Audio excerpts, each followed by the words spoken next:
नमस्कार दोस्तों, स्वागत है आपका अपने ज्ञान से प्रकाश चैनल में।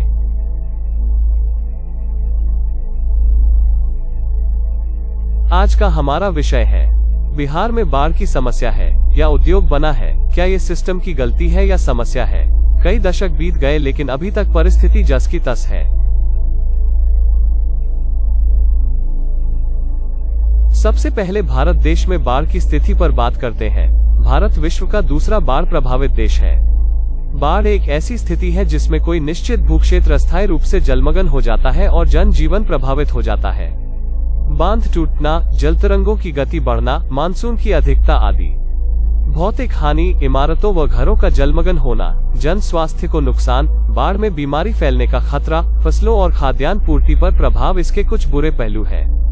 अगर देश में एक 12वीं क्लास तक का स्कूल खोलने में औसतन 2 करोड़ रुपए का खर्च आता है तो बाढ़ की आपदा से पिछले 20 सालों में जितना आर्थिक नुकसान 547 लाख करोड़ रुपए हुआ, उससे तो देश भर में 2,73,600 से ज्यादा इंटरमीडिएट स्तर के स्कूल खोले जा सकते थे, लेकिन यह पानी में बह गया। बाढ़ के कारण 2018 में 27 लाख लोग बेघर हुए, जिसमें अकेले 15 लाख लोग केरल से ही थे और इन्हें 5,600 कैंपों में ठहराया गया था।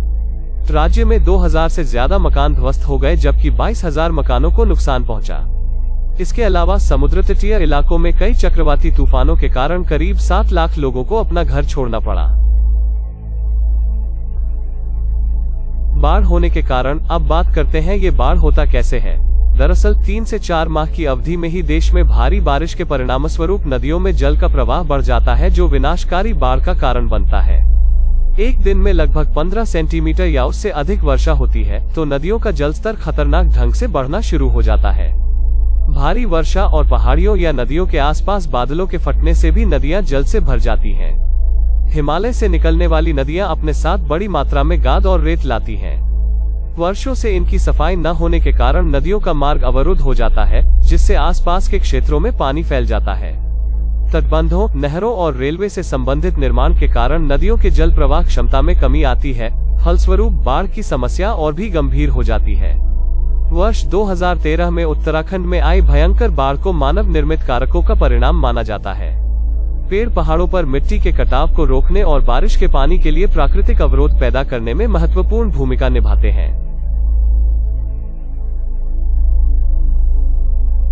जल संसाधन विभाग के आंकड़ों के मुताबिक बिहार का करीब 68,800 वर्ग किलोमीटर का इलाका हर साल बाढ़ में डूब जाता है। 1953 में तत्कालीन प्रधानमंत्री पंडित जवाहरलाल नेहरू ने कोसी परियोजना का शिलान्यास करते हुए कहा था कि अगले 15 सालों में बिहार की बाढ़ की समस्या पर नियंत्रण कर लिया जाएगा, किंतु 68 साल बाद स्थिति जस की तस है।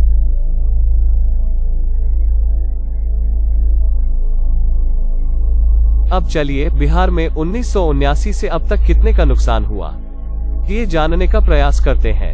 8,570 लोगों की बाढ़ से संबंधित विभिन्न कारणों की वजह से मौत हुई। 25,776 मवेशी और जानवर मारे गए। 7.70 करोड़ हेक्टेयर जमीन बाढ़ के पानी में डूब गई। 3.74 करोड़ हेक्टेयर जमीन पर लगी फसल खराब हो गई। 7,969 करोड़ रुपए का नुकसान हुआ है फसलों के खराब होने से। 1.15 करोड़ मकान क्षतिग्रस्त हुए हैं। 4,151 करोड़ रुपए का नुकसान हुआ है सार्वजनिक इमारतों के टूटने से।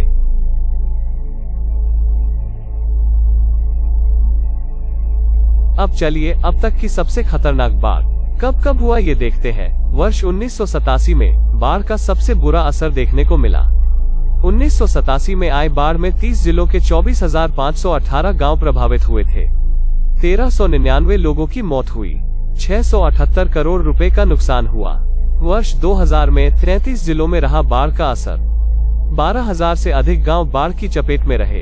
336 लोगों की जान गई। 83 करोड़ की फसलें तबाह हुई। वर्ष 2002 में बाढ़ का असर 25 जिलों में था। 489 लोगों की मौत हुई। 511 करोड़ से ज्यादा की फसलें तबाह हुई। 8,318 गांव जलमग्न रहे। वर्ष 2004 में 20 जिलों के 9,346 गांवों के 2 करोड़ से ज्यादा लोग प्रभावित हुए। 885 लोगों की मौत हुई। 522 करोड़ की फसलों का नुकसान हुआ।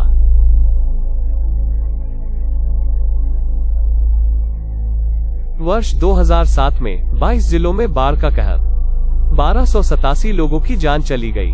2.4 करोड़ लोग प्रभावित हुए। संयुक्त राष्ट्र ने इसे बिहार के इतिहास की सबसे खराब बाढ़ कहा था।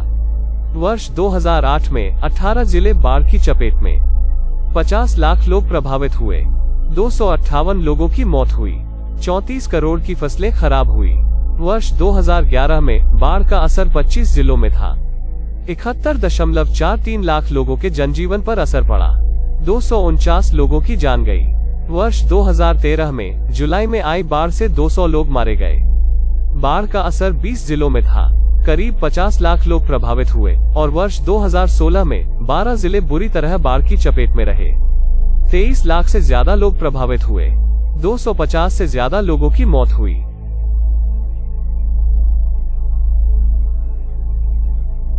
अब ये आंकड़े देखने के बाद एक सवाल उठता है कि आखिर हर साल बिहार में बाढ़ आती क्यों है? बिहार करीब 40 साल से ज्यादा समय से हर साल बाढ़ की त्रासदी झेल रहा है। हर नई सरकार के दावे के बावजूद तमाम व्यवस्थाएं प्रत्येक साल ध्वस्त हो जाती हैं और लाखों की आबादी इसका दंश झेलने को विवश होती है। दरअसल बिहार में बाढ़ की वजह नेपाल से आने वाला पानी है। बिहार के 7 जिले यथा पूर्वी चंपारण, पश्चिमी चंपारण, सीतामढ़ी, मधुबनी, सुपौल, अररिया व किशनगंज नेपाल से सटे हैं। नेपाल एक पहाड़ी देश है। यहाँ जैसे ही भारी बारिश होती है वहाँ की नदियों का पानी बिहार में आने लगता है। नेपाल की 7 बड़ी नदियाँ कोसी नदी में मिलती है। कोसी को बिहार का शोक कहा जाता है। कोसी भारत व नेपाल के बहुत बड़े भूभाग पर फैली हुई है। इसका जलग्रहण क्षेत्र 95,656 वर्ग किलोमीटर में फैला हुआ है, जो माउंट एवरेस्ट एवं कंचनजंगा होते हुए गंगा नदी तक जाता है। गंगा में मिलने से पहले कोसी बिहार की कई प्रमुख नदियों को अपने से समेट लेती है। गंगा में मिलने तक कोसी द्वारा तय की गई 729 किलोमीटर है, जिसमें करीब 260 किलोमीटर का इलाका भारत में है।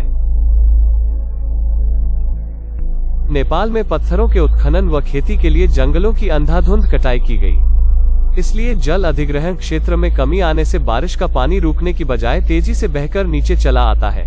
इससे बिहार में कोसी, गंगा, महानंदा, बागमती, बूढ़ी गंडक, परमान, कंकई व अधवारा समूह की नदियों में पानी खतरे के निशान के ऊपर चला आता है। कोसी, नारायणी, करमाली, महाकाली व राप्ती ऐसी नदियां हैं जो नेपाल के बाद बिहार में बहती है। 1954 में बनी कोसी परियोजना बाढ़ को रोकने की पहली परियोजना थी। बिहार में फरक्का बराज को भी बाढ़ की वजह माना जाता है।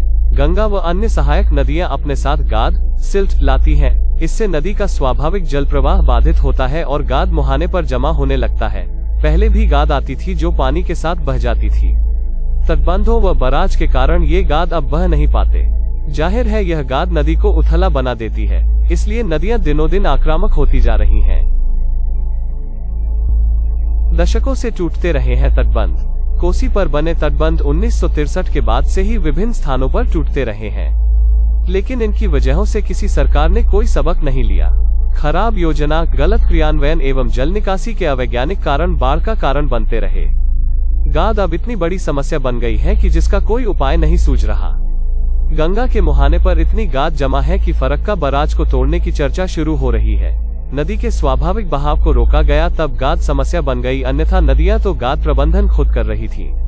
हर साल तटबंध का टूटना यह चेतावनी देता है कि यह अल्पकालीन समाधान भी नहीं है, किंतु राजनीतिज्ञ, अफसर व ठेकेदारों का नापाक गठबंधन बाढ़ को एक अवसर के रूप में देखता है जिसके तहत अवैध कमाई की जा सके। पानी को रोकने, राहत पहुंचाने तथा पुनर्वास के नाम पर होने वाली सालाना लूट जगजाहिर है, तभी तो बाढ़ घोटाला सामने आया। 2008 में जब कुसाहा तटबंध टूटा था तो करीब 35 लाख की आबादी इससे प्रभावित हुई थी और करीब 4 लाख मकान तबाह हो गए थे। इस घटना से भी कोई सबक नहीं लिया गया। आज भी तटबंध के अंदर रहने वाले बारिश के मौसम में जब घर छोड़कर बाहर जाते हैं तो उन्हें यह नहीं पता होता कि लौटने पर उनका घर द्वार पानी में विलीन हो चुका होगा या उनके गांव का ही अस्तित्व ही मिट गया होगा। जब तक अधिकारियों और ठेकेदारों की जिम्मेदारी तय कर सजा का प्रावधान नहीं किया जाएगा, कोई न कोई तटबंध टूटता रहेगा और बाढ़ व राहत नेताओं, अफसरों, ठेकेदारों एवं बिचौलियों के लिए एक उद्योग बना रहेगा। मुजफ्फरपुर का उदाहरण लीजिए, वहां 19 दिन में 17 स्थानों पर तटबंध टूटा, जबकि पिछले एक साल 2019-20 में इन तटबंधों की मरम्मत पर 200 करोड़ रुपए खर्च किए गए थे। पर्यावरण में आ रहे बदलाव से नदी का व्यवहार बदल रहा है। अतीत की गलतियों से सबक लेते हुए अपनी जमीन पर अपने संसाधनों से उपाय सुनिश्चित करना होगा। सरकार की अनदेखी, राजनीतिक इच्छा शक्ति का अभाव, नियंत्रण की पुरानी नीति और भ्रष्टाचार का अर्थतंत्र जब तक हावी रहेगा, तब तक लोग बाढ़ का दंश झेलने को विवश होते रहेंगे। गरीबी गरीबी, विकास आदि का नारा देते देते करोड़ों अरबों ढकार गए नेता लोग। गरीब और गरीब होते चले गए और अमीर होते चले गए, और आज भी स्थिति ज्यों की त्यों बनी है। इस पृथ्वी पर ऐसा कोई भी चीज नहीं है जो मानव जाति से नामुमकिन हो। बस राजनीति इच्छा शक्ति नहीं होने के कारण आज दशकों से बिहार की जनता को बाढ़ झेलना पड़ रहा है। क्या इसका उचित समाधान नहीं कर सकते हैं? क्या इससे बिहार के लोगों को ये सरकार मुक्ति नहीं दिला सकती? क्या कोई योजना तैयार नहीं कर सकते जो हमेशा के लिए समाधान हो? हमेशा गांव से शहर, फिर शहर से दूसरे शहर का चक्कर लगता रहता है। बाढ़ के कारण आर्थिक सामाजिक प्रत्येक दृष्टि से बिहार की जनता का नुकसान हर बार होता है। हमें अब सही निर्णय लेने की जरूरत है, हमेशा के लिए। बस दृढ़ संकल्प, दृढ़ विश्वास और दृढ़ इच्छा शक्ति की जरूरत है। एक जागरूक समाज के नागरिक होने के नाते हम लोगों को आवाज उठानी चाहिए इसको लेकर। लेकिन आजकल समाज के लोग भी इन चीजों में रुचि कहाँ लेते हैं, बस सब कुछ भगवान के भरोसे छोड़ चुके हैं। लेकिन अब उससे काम नहीं चलने वाला है, अब परिवर्तन करना ही होगा। सरकार को बहुत आरोप और प्रत्यारोप हो गया। अगर ये वीडियो आपको पसंद आया हो और लगता है कि जनता के बीच चर्चा का विषय होना चाहिए जिससे लोग जागरूक हो सके इसके समाधान करने के लिए, तो कृपया शेयर करें अपने ग्रुप और कॉन्टैक्ट्स में। आप सबका धन्यवाद। जय हिंद, जय भारत।